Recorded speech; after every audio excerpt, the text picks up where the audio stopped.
دلم را بودی گپ نمیزنی چشما سیاه چشمک میزنی دلم را بودی گپ نمیزنی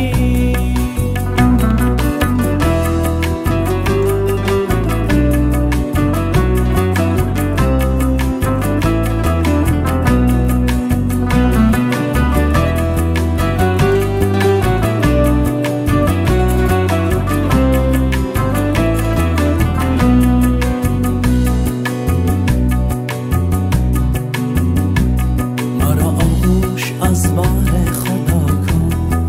یک دانه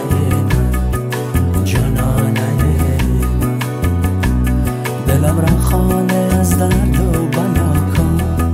یک دانه من جانانه من وجود دردمند را می بخشم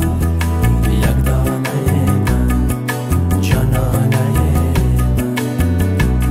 لبم را بر لبان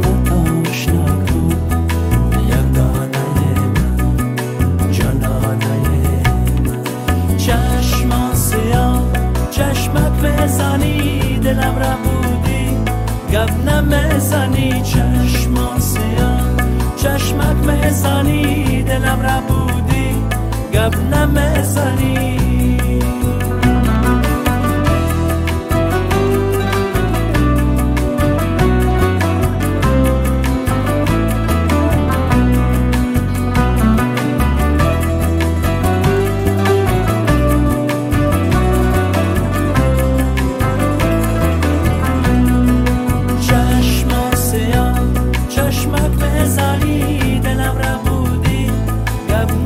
میزنی چشما سیاه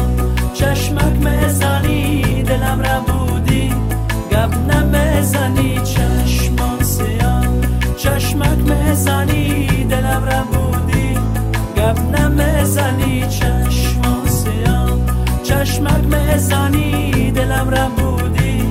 گپ نمیزنی